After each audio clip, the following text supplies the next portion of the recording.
បាទសូមជម្រាបសួរបាទបងប្អូនដែលគោរពស្រឡាញ់វត្ថុស័ក្តិសិទ្ធិទាំងអស់គ្នាបាទថ្ងៃនេះបាទខ្ញុំបានធ្វើវីដេអូម្ដងទៀតបាទជូនបងប្អូនបានទស្សនាបាទហើយថ្ងៃមុនខ្ញុំបានធ្វើវីដេអូភាសាហើយប៉ុន្តែអត់ទាន់បានស្រោបបាទឥឡូវស្រោបហើយអញ្ចឹងក៏ធ្វើវីដេអូម្ដងទៀតបាទជូនបងប្អូនបាទអំពីស្រោបរួចបាទ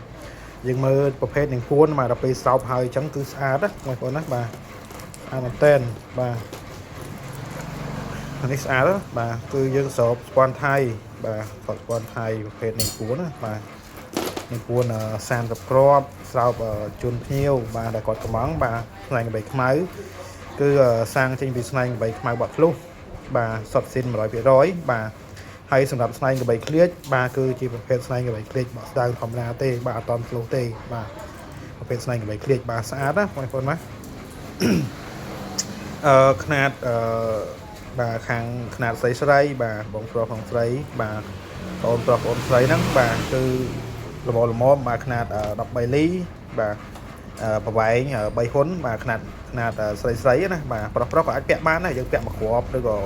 2គ្រាប់សាងខាងជាមួយខ្សែកយើងរៀបអញ្ចឹងណាបាទ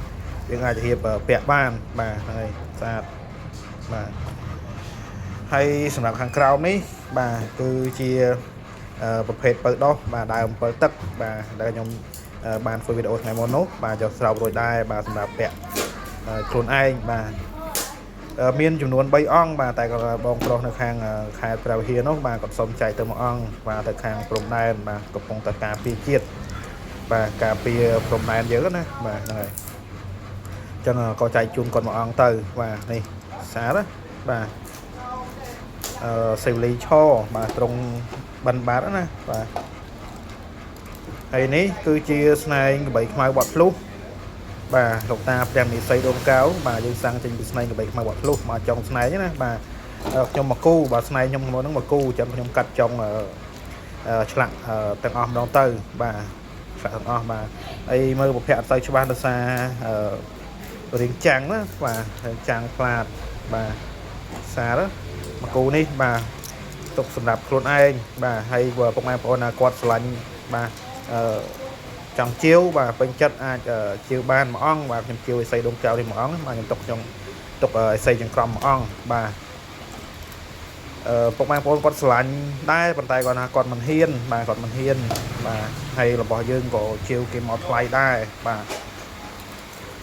ហើយនេះបាទគឺស្នែងកបីឃ្លៀចបាទចុងស្នែងកបីឃ្លៀចបាទអត់ទាន់ធ្លុះទេបាទស្នែងកបីឃ្លៀចបាទយើងធម្មតាបាទបកសឹកបកស្ដើងណាបាទធម្មតាទេបាទចំស្នែងកបីឃ្លៀចនេះប៉ុន្តែខ្ញុំមានចាយន់ចានៅខាងក្រោមនេះបាទសម្រាប់បាទមេយន់ពុទ្ធ5ព្រះអង្គបាទមកពុទ្ធិយៈបាទហើយនឹងយន់បល័យរស់ស៊ីខ្លះបាទខាងស្នែខាងលៀបខាងជ័យខ្លះបាទហើយសម្រាប់ខាងនេះបាទលោកតាសេចង្ក្រមបាទដែលសាងចេញពីចុងចែបាទដំរីទឹកបាទចុងចែដំរីទឹកបាទខាងត្រជាក់ត្រជុំណាបាទបងប្អូនបាទខាងត្រជាក់ត្រជុំបាទមិនថាដំរីគោកមិនថាដំរីទឹកបាទបងប្អូនបាទគឺសិតតែជារបស់ត្រជាក់ត្រជុំទាំងអស់បាទគឺសិតប្រភេទគេហៅថាប្រភេទដំរីធំមកគេហៅថាមហិមាបាទយើងធ្វើអីកុំឲ្យចាញ់ឆ្លាបកុំឲ្យចាញ់គេបាទយើងនិយាយស្ដីអីកុំឲ្យចាញ់គេបាទហើយក៏យើងមិនចង់ឈ្នះគេអីក៏ទៅដល់ណាទេគ្រាន់ថាយើងកុំឲ្យចាញ់ឆ្លាបគេយើងយកខាងលើកស័យបាទប្រភេទដំរីនេះគឺប្រភេទដំរីគឺប្រភេទមៀតធំបាទគេហៅថាមហិមាកម្លាំងមហាយៈបាទយើងធ្វើអីក៏ទៅរួចយើងធ្វើអីក៏ទៅរួចបាទមិនស្ទាក់ស្ទើរបាទមិនចាញ់គេមិនក្រោមគេបាទគឺយើងធ្វើអីគឺបានទៅលើគេជានិច្ចបាទបើយើងគ្មានរបស់គ្មានអីទេការនិយាយស្ដីរបស់យើងការរស់ស៊ីរបស់យើងគឺទៅអត់រួចទេបាទយើងមានរបស់ខ្លះបាទគុំសមយោបាទជំនឿពីដូនតាខ្មែរយើងមកបាទហើយនេះខ្នាយដែលខ្ញុំបានធ្វើវីដេអូខាងមុនហ្នឹងបាទឥឡូវស្រោបហើយបាទហើយខ្នាយនេះគឺសិតតែម្រះបាទបងប្អូនណាខ្នាយសិតតែម្រះនេះបាទនេះហើយជាຕົកខ្លួនឯងហើយបាទអត់មានបងប្អូនណាគាត់មាននិស្ស័យត្រូវទេបាទគឺຕົកខ្លួនឯងបាទហើយខ្នាយនេះគឺខ្នាយជ្រុកព្រៃរបស់ខ្មែរបាទបានមកពីខាងជនជាតិបាទនេះខាងក្រោមនេះគឺសឹកអញ្ចឹងបាទហើយខាងនេះសលៀងអញ្ចឹងបាទ ស្លៀងគឺស្លៀងសាច់ចាស់ស៊ីនសត 100% បាទហើយម្រះគឺម្រះចឹងបាទបាទហើយនឹងពួនគឺស្អាតណាខ្ញុំឆ្លាញ់នឹងពួនណាប៉ុន្តែគាត់ថាយើងពាក់មិនអស់ទេបាទយើងចែកចម្លែកជូនបងប្អូនខ្លះបាទបើយើងយកពាក់ម្នាក់ឯង30 40គ្រាប់បាទពាក់មិនអស់ទេបាទ